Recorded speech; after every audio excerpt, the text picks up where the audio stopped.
आप देख रहे हैं समाचार भारतवर्ष, जनता की आवाज। अगर आपने अभी तक हमारा चैनल सब्सक्राइब नहीं किया तो अभी सब्सक्राइब करें और बेल आइकॉन को क्लिक करके हमारी लेटेस्ट वीडियोस के। सावन महीने की शुरुआत 14 जुलाई से हो गई थी और ये भगवान भोलेनाथ की भक्ति का महीना माना जाता है।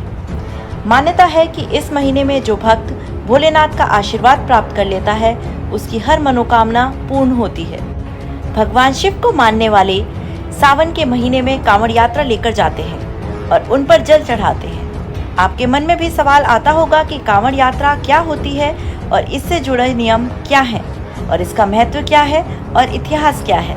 आइए आपके सवालों का जवाब जानते हैं। सबसे पहले जानते हैं कि कांवड़ यात्रा क्या होती है।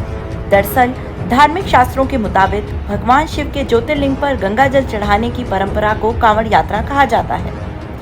ये जल एक पवित्र स्थान से अपने कंधे पर लेकर भगवान शिव को सावन के महीने में अर्पित किया जाता है। इस यात्रा के दौरान भक्त बोल बम के नारे लगाते हुए पैदल यात्रा करते हैं। कहा जाता है कि कांवड़ यात्रा करने वाले भक्तों को अश्वमेध यज्ञ के समान पुण्य मिलता है। कांवड़ यात्रा का इतिहास बहुत पुराना है। शास्त्रों के मुताबिक भगवान शिव के परम भक्त परशुराम ने पहली बार इस कांवड़ यात्रा को सावन के महीने में ही किया था। तभी से ये कांवड़ यात्रा संतों ने शुरू की और सबसे पहले साल 1960 में सामने आई थी। इस यात्रा में पुरुष ही नहीं बल्कि महिलाएं भी बढ़ चढ़कर हिस्सा लेती हैं।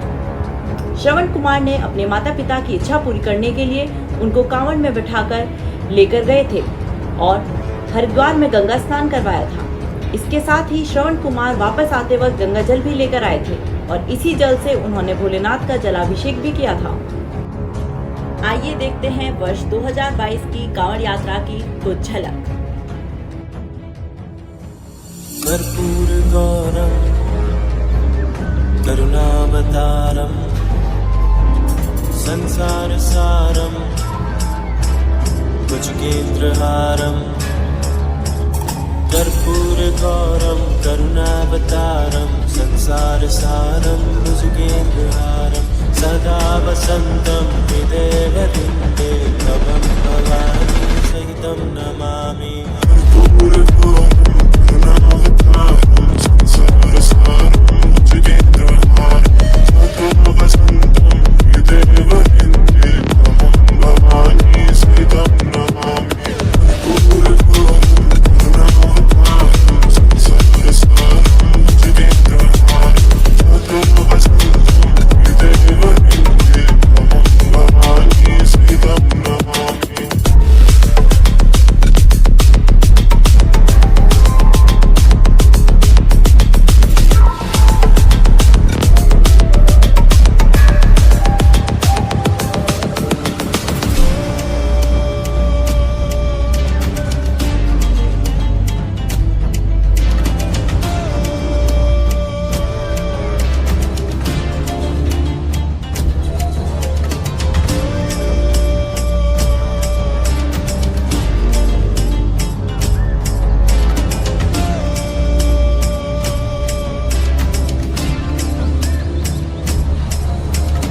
कर्पूर गौरम करुणावतारम संसार सारम भुजगेन्द्रहारम।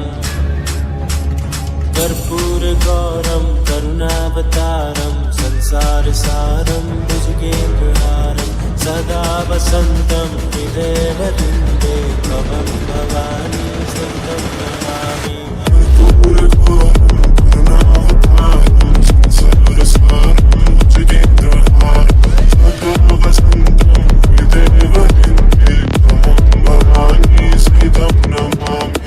कर्पूर गौरम करुणावतारम संसार सारम भुजगेन्द्रहारम। सदा वसन्तं हृदये वृन्दे तवं भवानी सहितं नमामि।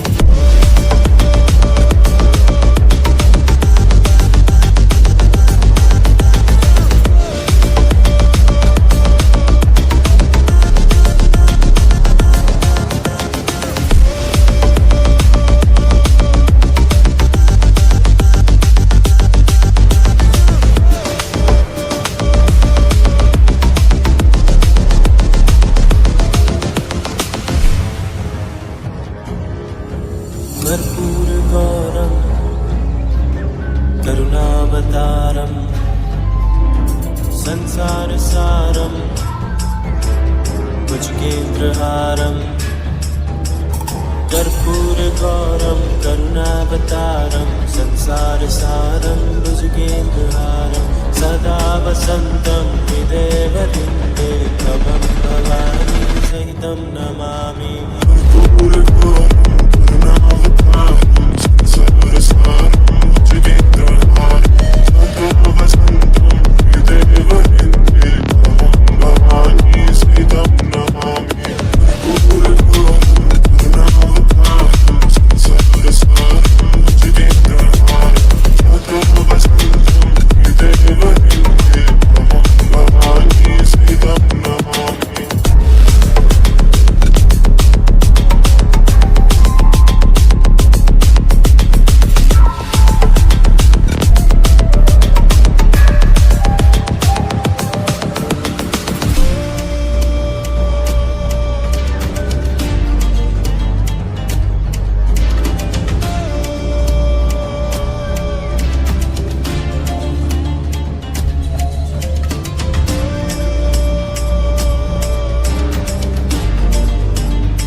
कर्पूरगौरं करुणावतारं संसारसारं भुजगेन्द्रहारं कर्पूरगौरं करुणावतारं संसारसारं भुजगेन्द्रहारं सदा वसन्तं हृदयवृन्दे भवं भवानी सहितं नमामि।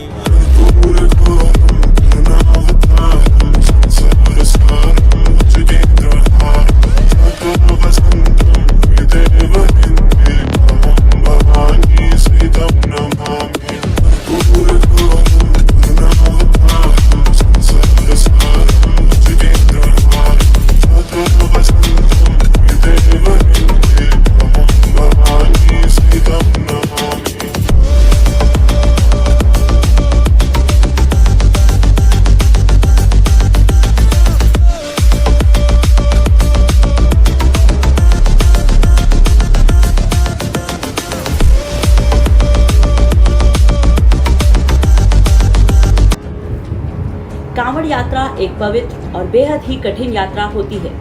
इस यात्रा के दौरान भक्त पवित्र स्थानों से गंगा जल लेकर आते हैं और इसके साथ ही भक्त उस पवित्र स्थान पर गंगा स्नान भी करते हैं। ज्यादातर लोग गंगा जल गौमुख, गंगोत्री, ऋषिकेश और हरिद्वार से गंगा जल को लेकर भगवान शिव का जलाभिषेक करते हैं। भक्त जो कांवड़ लेकर आते हैं वो बांस से बनी हुई होती है। इसके दोनों छोरों पर घड़े बंधे होते हैं जिसमें गंगा जल होता है। इन्हीं घड़ों को गंगा जल से भरकर कांवड़ यात्रा को पैदल पूरा किया जाता है। इसके अलावा कुछ लोग तो नंगे पांव ही यात्रा करते हैं, तो कुछ लोग अपनी सहूलियत के मुताबिक बाइक, स्कूटर, साइकिल और मिनी ट्रक में भी पूरा करते हैं। इसके साथ ही इस यात्रा के दौरान लोग भक्तों को आराम देने के लिए विश्राम स्थल भी बनाते हैं और इनके खाने पीने का इंतजाम भी करते हैं और चिकित्सा की सुविधा भी उपलब्ध कराई जाती है। इस यात्रा को लेकर कुछ नियम भी हैं जो बेहद कठिन होते हैं। कांवड़ यात्रा के दौरान कांवड़िए अपनी कांवड़ को जमीन पर नहीं रख सकता। इसके अलावा बिना नहाए हुए उसको छूना पूरी तरह से वर्जित है। कांवड़ यात्रा के दौरान कांवड़िया मांस, मदिरा या किसी प्रकार का तामसिक भोजन को ग्रहण करना वर्जित माना गया है। इसके अलावा कांवड़ को किसी पेड़ के नीचे भी नहीं रख सकते हैं। शास्त्रों के अनुसार कांवड़ यात्रा के 3 प्रकार बताए गए हैं। पहली सामान्य कांवड़ यात्रा, इसमें कांवड़िए अपनी जरूरत के हिसाब से और थकान के मुताबिक जगह जगह रुककर आराम करते हुए इस यात्रा को पूरा कर सकता है। दूसरी है डाक कांवड़। इस यात्रा में कांवड़िए जब तक भगवान शिव का जलाभिषेक नहीं कर लेता तब तक लगातार चलते रहना होता है। इस यात्रा में कांवड़िया आराम नहीं कर सकता। तीसरी होती है डंडी कांवड़। इस कांवड़ यात्रा में कांवड़िए गंगा के किनारे से लेकर जहाँ पर भी उससे भगवान शिव का जलाभिषेक करना होता है वहाँ तक दंड करते हुए यात्रा करनी होती है। इस यात्रा में कांवड़िए को 1 महीने से भी ज्यादा समय लग सकता है। कर्पूरगौरं करुणावतारं संसारसारं भुजगेन्द्रहारं सूरगौरं करुणावतारं संसारसारं भुजगेन्द्रहारं सदा वसन्तं हृदयवृन्दे भवं भवानी सहितं नमामि।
चन्द्रहारम् कर्पूरगौरं करुणावतारं संसारसारम्। कांवड़ के जरिए जल की यात्रा का यह पर्व भगवान शिव की आराधना का पर्व माना जाता है। एक बार कांवड़िए जल स्रोत से जल भरकर भगवान शिव तक पहुंचाने से पहले इसे जमीन पर नहीं रखते हैं। इसका मुख्य उद्देश्य यह है कि जल से सीधे प्रभु को जोड़ा जाए, जिससे यह धारा प्राकृतिक रूप से भगवान भोलेनाथ पर बनी रहे। साथ ही उनकी कृपा हमारे ऊपर इसी धारा के समान निरंतर बहती रहती है, जिसकी वजह से हम यह संसार रूपी सागर को पार कर सकें। समाचार भारतवर्ष की रिपोर्ट।